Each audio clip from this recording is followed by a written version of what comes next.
오늘 하나님께서 우리에게 주시는 말씀은 사무엘상 30장 1절부터 10절까지 말씀입니다. 제가 봉독해 드리겠습니다.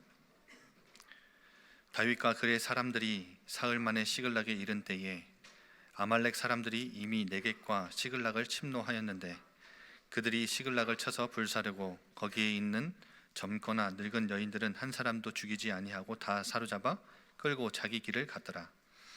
다윗과 그의 사람들이 성읍에 이르러 본즉 성읍이 불탔고 자기들의 아내와 자녀들이 사로잡혔는지라. 다윗과 그와 함께한 백성이 울 기력이 없도록 소리를 높여 울었더라. 다윗의 두 아내 이스라엘 여인 아히노암과 갈멜 사람 나발의 아내였던 아비가일도 사로잡혔더라. 백성들이 자녀들 때문에 마음이 슬퍼서 다윗을 돌로 치자 하니 다윗이 크게 다급하였으나 그의 하나님 여호와를 힘입고 용기를 얻었더라. 다윗이 아히멜렉의 아들 제사장 아비아달에게 이르되 원하건대 에봇을 내게로 가져오라. 아비아달이 에봇을 다윗에게로 가져가매 다윗이 여호와께 묻자와 이르되 내가 이 군대를 추격하면 따라잡겠나이까 하니 여호와께서 그에게 대답하시되 그를 쫓아가라. 내가 반드시 따라잡고 도로 찾으리라. 이에 다윗과 또 그와 함께한 600명이 가서 부솔 시내에 이르러 뒤떨어진 자를 거기에 머물게 했으되 곧 피곤하여 부솔 시내를 건너지 못하는 200명을 머물게 했고 다윗은 400명을 거느리고 쫓아가니라. 아멘. 담임 목사님 나오셔서 광야에서 길러진 영성이라는 제목으로 말씀 주시겠습니다.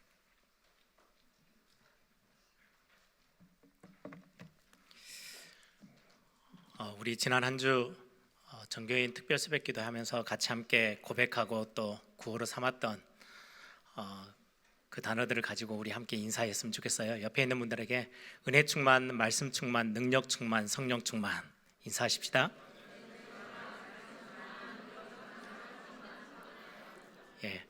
방금 했던 분 말고 다른 분에게 한 번 더 그렇게 인사하십시다. 은혜 충만, 말씀 충만, 능력 충만, 성령 충만.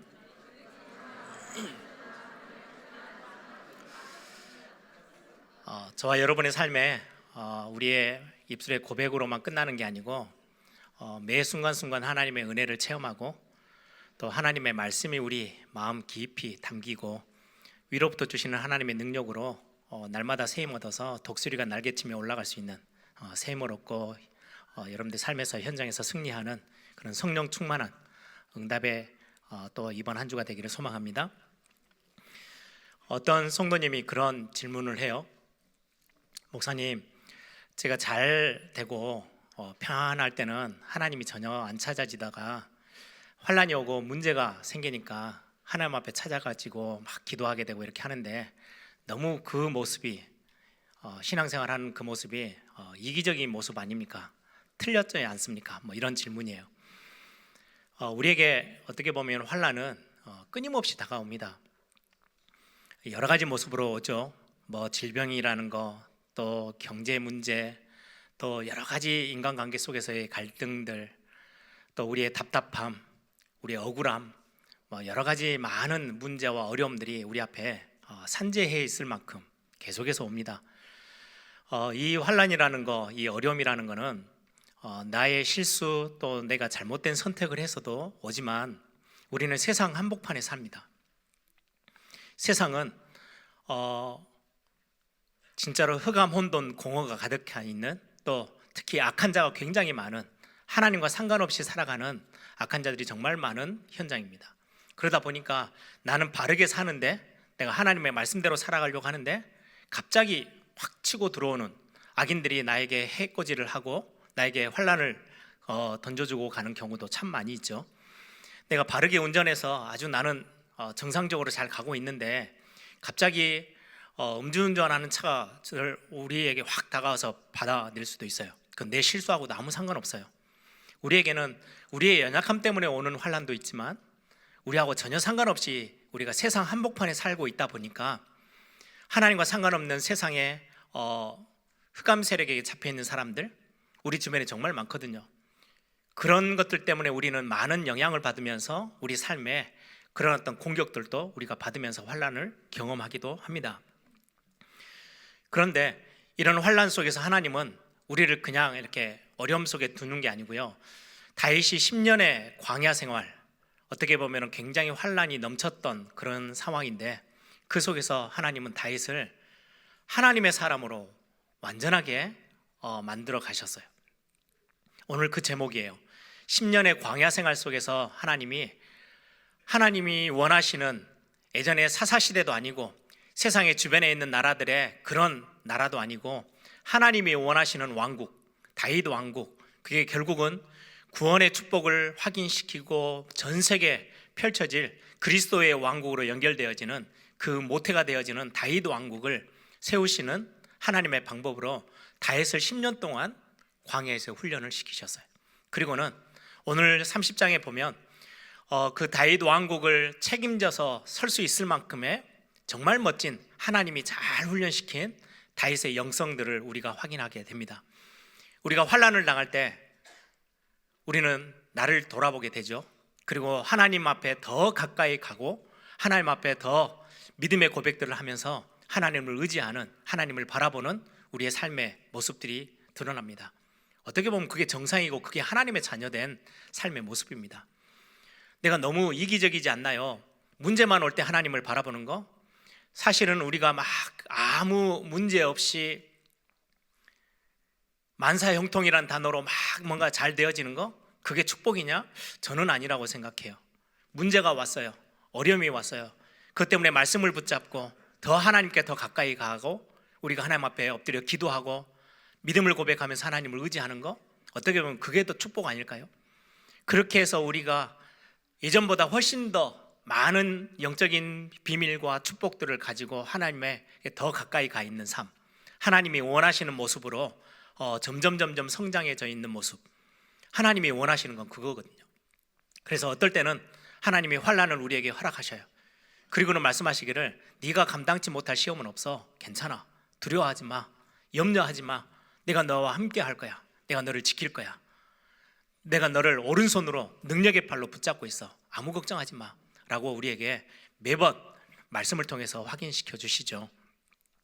오늘 10년 넘게 환난을 당하면서 광야에 있었던 다윗을 하나님이 어떻게 잘 훈련시켜 가지고 다윗 왕국을 맡겨도 되어질 만큼의 아주 멋진 영성들을 회복해 냈는지를 오늘 한 3가지 정도 다윗의 어떤 모습을 보면서 본문 속에서 우리가 같이 함께 나눌 말씀으로 붙잡기를 소망합니다. 가장 먼저 1절부터 8절의 내용을 잠깐 보시면은요, 오늘 다윗이 지금 아기스 왕의 부름을 받고 어쩔 수 없이 선택할 수 없는 상황이었죠.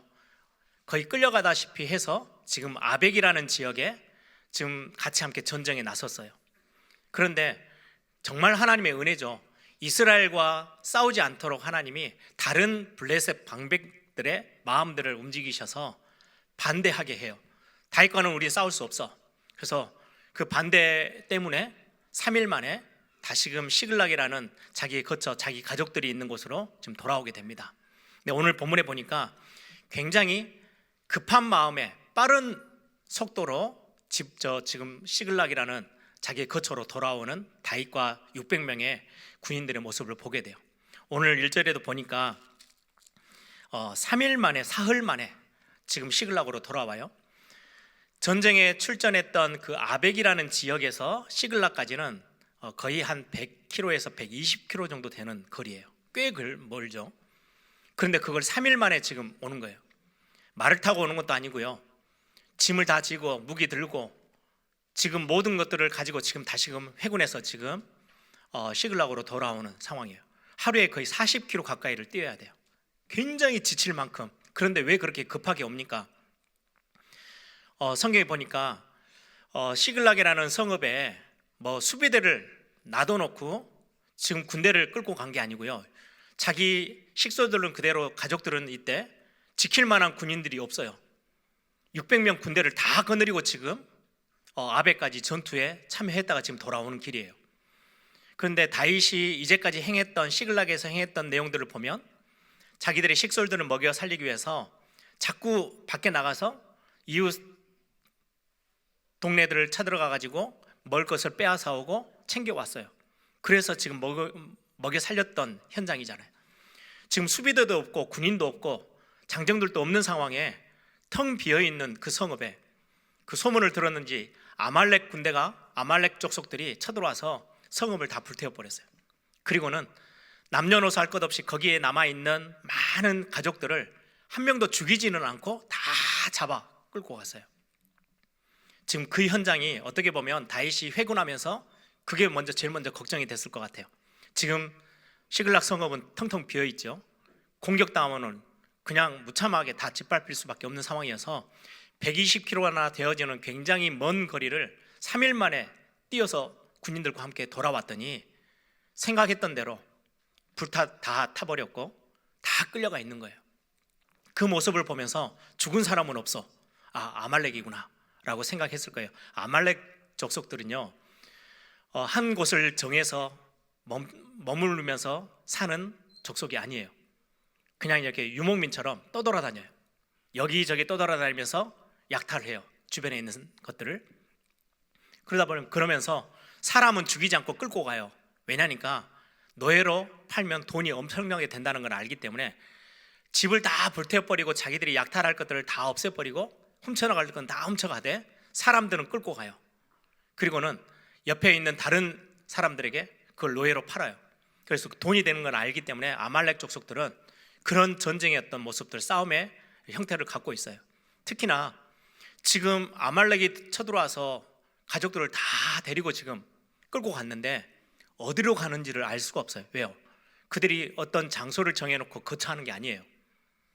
돌아다니면서 약탈을 하기 때문에 지금 시글락을 약탈하고 어디로 지금 향해서 가고 있는지를 알 수가 없어요.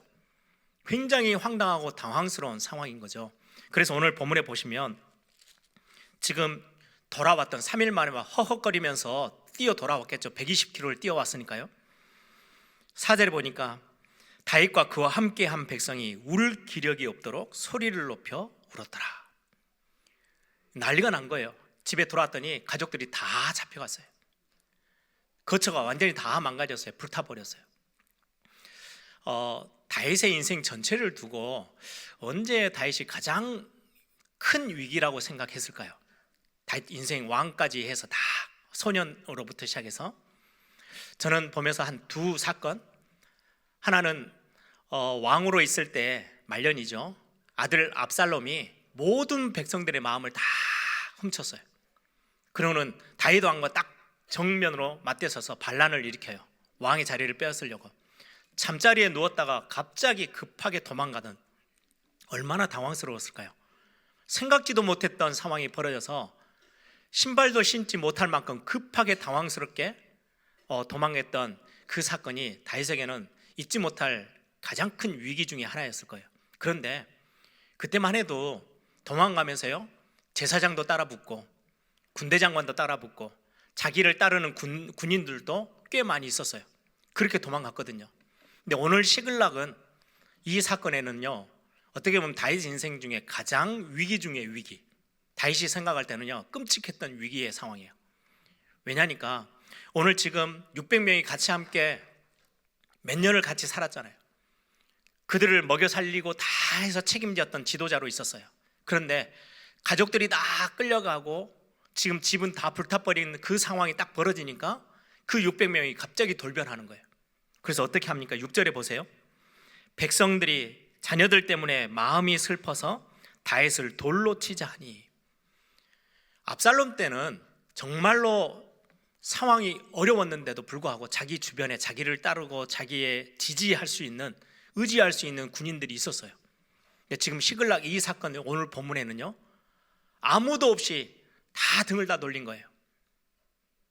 돌로 쳐서 자기들을 먹여 살렸고 이제까지 이끌어줬던 다윗을 절망해버리니까, 소망이 사라지니까, 가족들을 다 잃어버리니까 너 때문이야, 당신 때문이야 하면서 지금 책임을 전가하고 돌을 들어서 지금 쳐서 죽이려고 하는 거예요. 다윗 주변에 아무도 없어져 버렸어요. 그렇게 믿었던 600명, 어떻게 보면 생사고락을 같이 했던 600명이 등을 돌린 거예요. 얼마나 당황스러웠을까요? 이런 상황에 어려움을 겪었던 이런 어떤 내용이 오늘 본문 1절부터 8절의 내용입니다. 그런데 하나님이 이 다윗을 어떻게 10년 동안 훈련시켰는지 한번 보세요.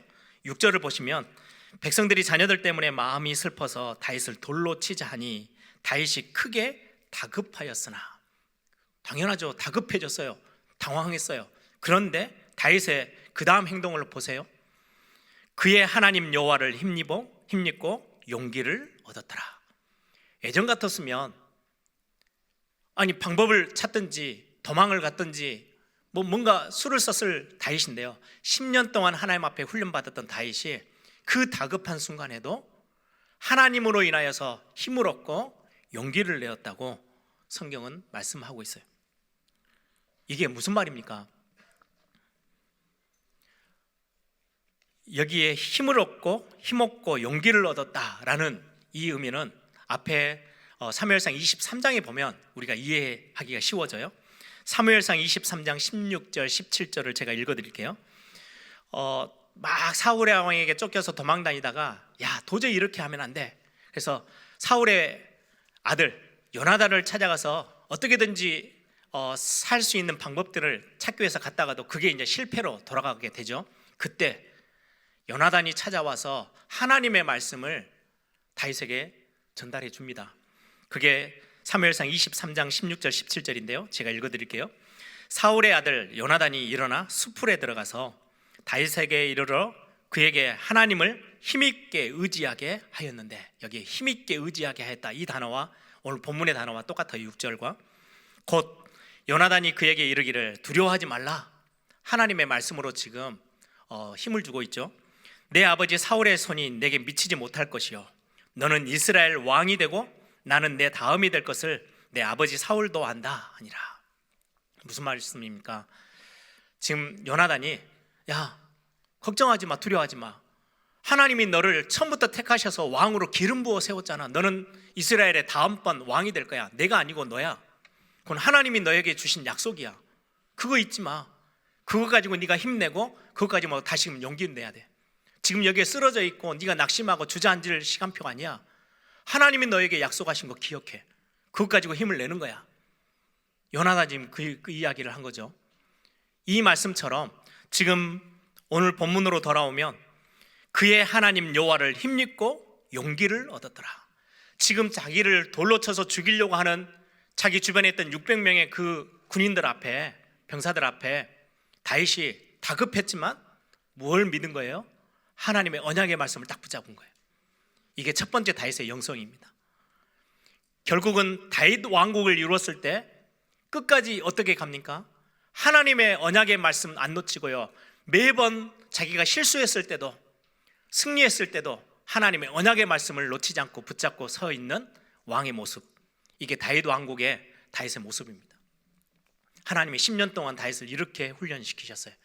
위기가 오는데, 문제가 왔는데, 다급해졌는데 사람의 방법을 동원하지 않고요, 하나님에게 힘을 얻었대요. 말씀을 통해서 힘을 얻었대요. 하나님의 말씀은 저와 여러분을 살려냅니다.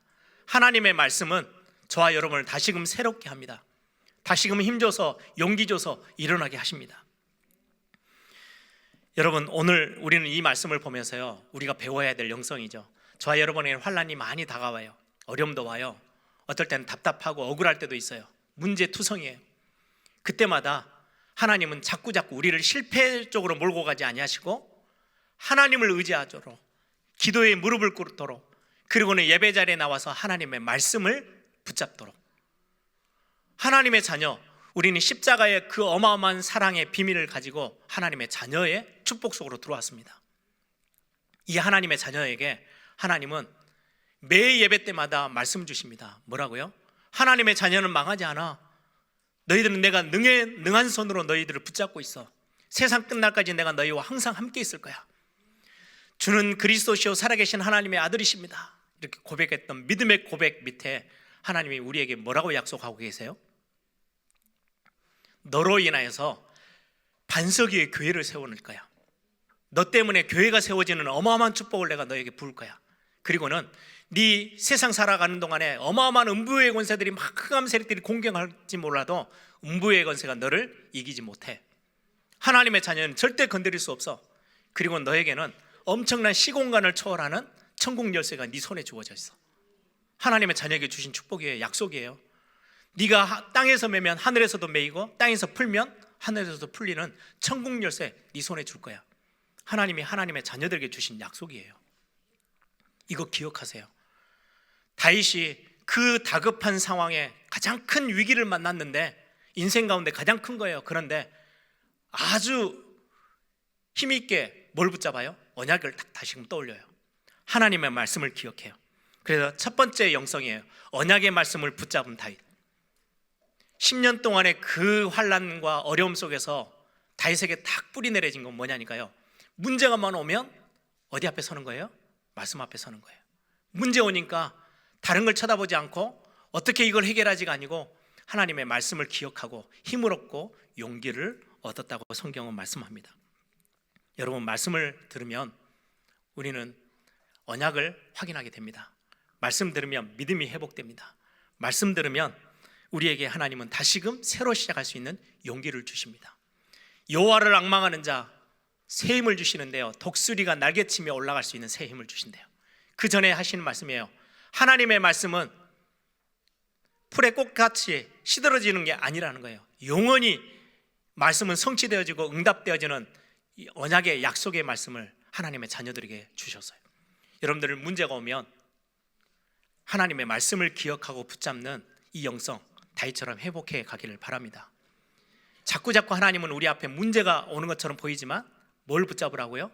말씀 붙잡을 수 있는 훈련을 우리에게 시키시는 거예요. 여러분들이 오늘 또 다윗처럼 말씀 붙잡고 힘을 얻고 용기를 얻고 새로 시작할 수 있는 그런 축복들이 여러분들에게도 임하는 시간 되길 바랍니다. 두 번째입니다. 오늘 11절부터 20절의 본문의 내용에 다윗이 어떤 영성을 또 회복했는지를 확인해 보려고 합니다. 오늘 11절에 보니까 무리가 이제 쫓아가죠. 그 전에 다윗이 이 말씀을 붙잡고 하나를 더 회복하는데요, 당장에 가서 예를 들면 지금 문제가 터졌어요. 아말렉이 쳐들어왔어요. 그럼 빨리 군대를 다시금 재정비해서 쫓아가야 될 거 아니에요. 그런데 아주 특이한 행동을 하나 합니다. 에봇을 가져오라고 해요. 제사장에게. 에봇에는 우림과 두빔이라는 게 달려 있어요. 그거는 하나님의 뜻을 물을 때 사용하는 구약 성경의 굉장히 중요한 특징이에요. 에봇을, 제사장이 입는 에봇을 가져오게 해서 하나님의 뜻을 묻습니다. 8절을 한번 보세요. 다윗이 여호와께 묻자와 이르되 내가 이 군대를 추격하면 따라잡겠나이까 하니 여호와께서 그에게 대답하시되 그를 쫓아가라. 내가 반드시 따라잡고 도로 찾으리라. 아니, 아말렉을 쫓아가는 것은 당연한 거잖아요. 그런데 당연한 걸 하나님 앞에 지금 묻고 있어요. 이게 10년 동안 다윗이 하나님 앞에서 훈련받으면서 쌓아진 영성이에요. 문제가 왔을 때 한 번 더 말씀을 확인하고 한 번 더 하나님 앞에 엎드려 기도하면서 하나님의 인도를 받기를 원하는, 이게 다윗이 첫 번째 만들어진 하나님이 길러 놓으신 굉장히 중요한 영성이에요. 그렇게 해서 이제 쫓아가라. 내가 다 되찾게 할 거야. 하나님의 음성 듣고 군대를 거느리고 쫓아가죠. 가는 길에 11절에 무리가 들에서 애굽 사람 하나를 만나 그를 다윗에게로 데려다가 떡을 주어 먹게 하고 물을 마시게 하고 13절을 보세요. 다윗이 그에게 이르되 그 소년 하나에게 물어봅니다. 너는 누구에게 속하였으며 어디에서 왔느냐 하니 그가 이르되 나는 애굽 소년이요 아말렉 사람의 종이더니 사흘 전에 병이 들어 주인이 나를 여기에 버렸습니다. 버려져 있는, 지금 죽어가고 있는 한 소년을 보고 지금 군대들이 굉장히 급하게 지금 가족들을 찾기 위해서 하나님이 가라, 내가 다 찾아줄게, 이 언약의 말씀 붙잡고 지금 다시금 출발했어요. 출발하는 중에 소년 하나가 지금 쓰러져서 누워 있어요. 3일 동안 아무것도 먹지 못하고 병들었고 아말렉이 여기저기 약탈하면서 잡아온 사람 중에 하나겠죠. 어린 소년이에요. 애굽 사람이에요. 자기 지금 다윗의 민족도 아니에요. 자기의 어떤 족속도 아니고 애굽 사람이니까, 이집트 사람이니까 어떻게 보면 피부색도 다르고 민족이 완전 달라요.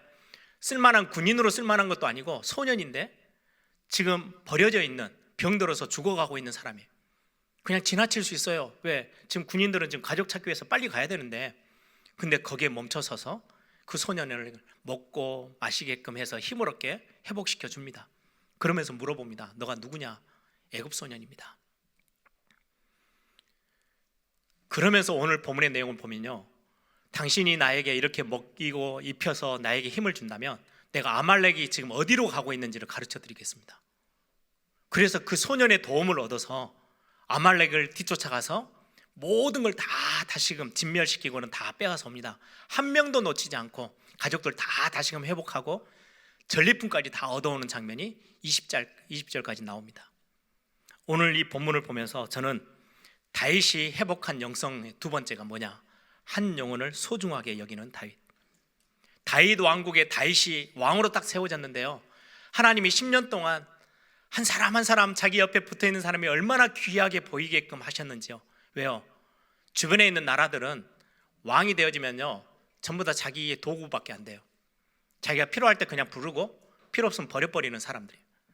모든 나라의 왕들이 다 그래요. 그런데 다윗은 그 10년의 광야에서 자기 옆에 붙어 있었던 사람들이 얼마나 소중한지를 하나하나 깨달았던 다윗이 지금 그렇게 급하게 지금 가족들을 찾기 위해서 전쟁을 하기 위해서 뛰어가고 있는 중에 병들어서 쓰러져 있는 소년 하나를요 도와줘요. 한 영혼을 얼마나 귀하게 소중하게 여겼는지. 네, 그게 어떤 응답으로 연결됐냐니까요, 하나님이 어떻게 다윗과 하나님의 백성들을 지켜보호하시냐니까요, 3일 전에 버려졌대요. 3일 전이면 언제예요? 아벡이라는 지역에서 지금 시글락으로 돌아올 때예요. 하나님은 이미 아시고 다윗에게 굉장한 응답으로 연결될 수 있는 사람을, 이 소년을 지금 주인이 버려놔서 지금 쓰러져 있는 거예요. 다윗이 그냥 지나쳤으면 어떻게 할까요? 아말렉이 어디 있는지를 어떻게 찾아요? 그런데 지금 다윗에게 굉장한 하나님의 중요한 축복으로 응답으로 딱 예비 넣으신 사람이 되어졌어요.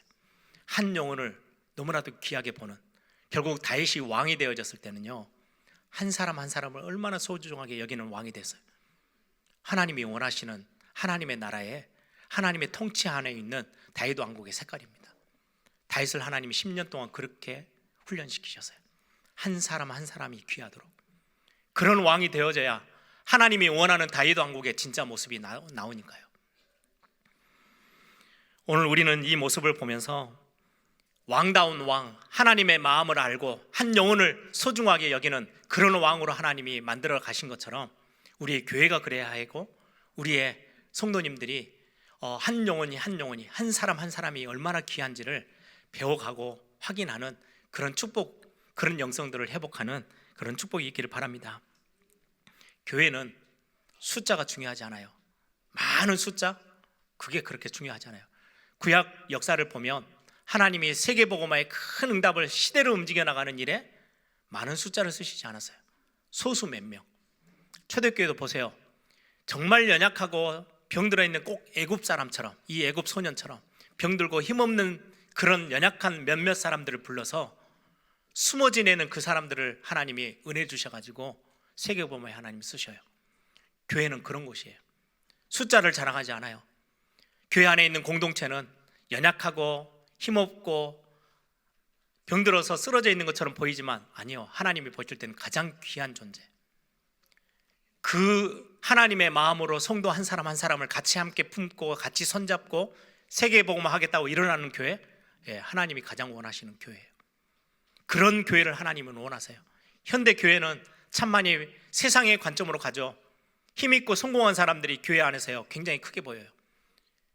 그들을 막 지켜 세워요. 왜요? 교회가 그러면 잘 될 줄 알고. 아니요, 하나님의 방법은 그거와 전혀 상관이 없어요. 작고 연약하지만 다윗이 광야에서 그걸 배운 거예요. 병들어서 버려져 있는, 쓰러져 곧 죽어가고 있는 애굽 소년, 자기 민족도 아닌데도 품고 그를 돕고 세웠더니 하나님은 어마어마한 응답으로 연결시켜 주신 것들을 우리는 본문을 통해서 확인하게 됩니다. 성경에도 말씀하죠. 두세 사람이 내 이름으로 모인 곳에 나도 그들 중에 있을 거야. 그게 하나님의 마음이에요. 엄청난 10,000명이 모이니까 10,000,000명이 모이니까 내가 관심을 좀 가져줄게. 아니요, 우리가 연약하지만 몇몇 사람들이 손을 잡고 무릎 꿇어 하나님 앞에 기도하고 있는 그 기도의 자리를 하나님 기억해 주신대요. 소수의 사람들이 지역에 모여서 전도하겠다고 모이는 그 모임을 하나님은 너무 소중하게 보신대요. 교회를 돕기 위해서, 교회를 세우기 위해서, 우리의 중요한 후대들을 살리기 위해서 몇몇 교사들이 아침 일찍부터 움직이는 그 발걸음을 하나님은 기억하시고 축복하시겠다는 말씀이에요. 교회에 어떻게 보면 연약하고 힘없어 보이는 성도들? 아니요, 하나님이 가장 관심 갖고 보시는 하나님의 사람들이에요.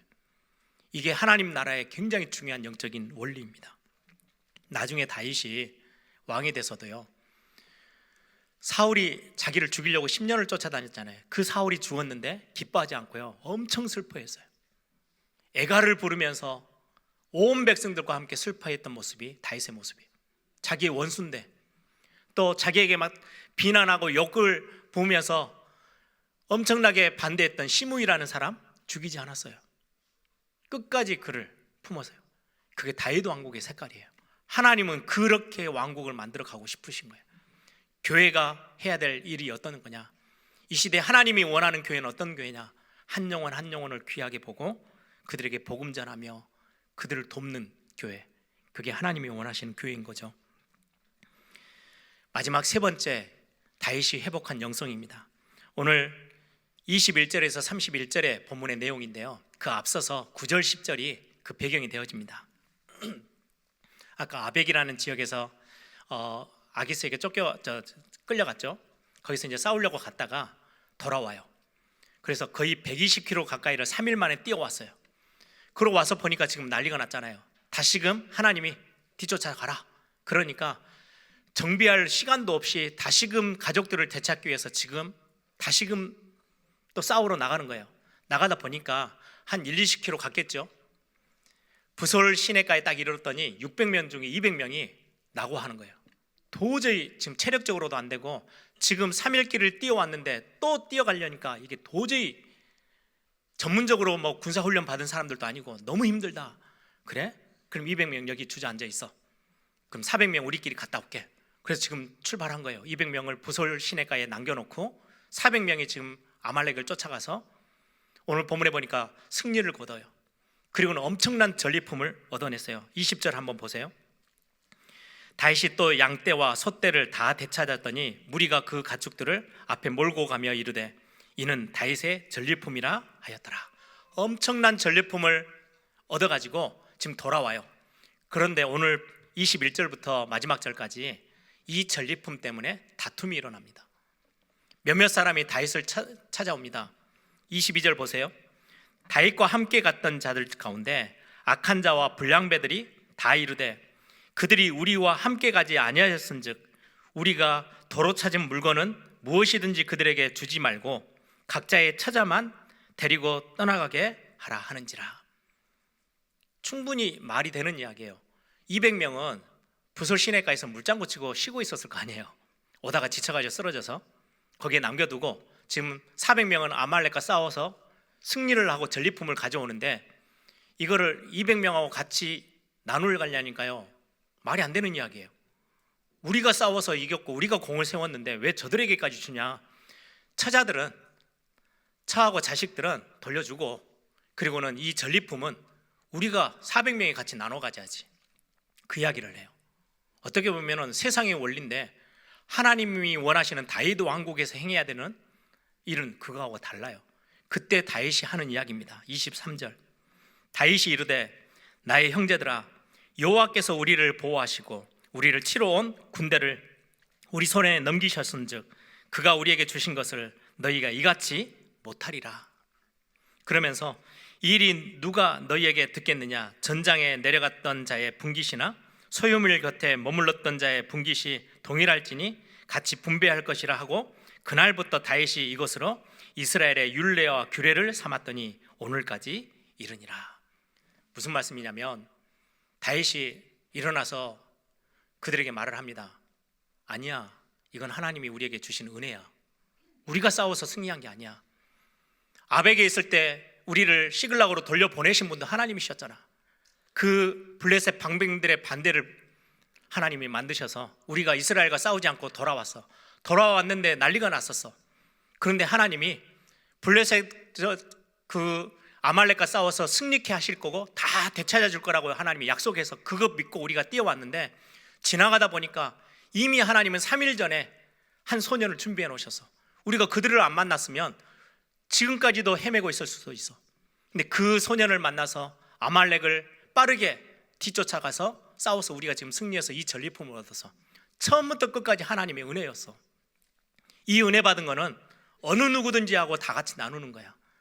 우리의 소득이 아니고 우리의 노력이 아니고 내 실력이 아니기 때문에, 은혜였기 때문에 함께 나누는 거야. 그리고 이 함께 분배하는 것, 전쟁에서 얻은 모든 전리품은 백성들과 함께 다 나누는 것을 법으로 정한다. 이게 다윗 왕국의 법이에요. 다윗이 전쟁에서 이겨서 전리품을 가져오면요, 왕 혼자만 챙기는 것도 아니고 싸웠던 군인들만 가져가는 게 아니고요, 온 백성이 다 같이 분배하는 거.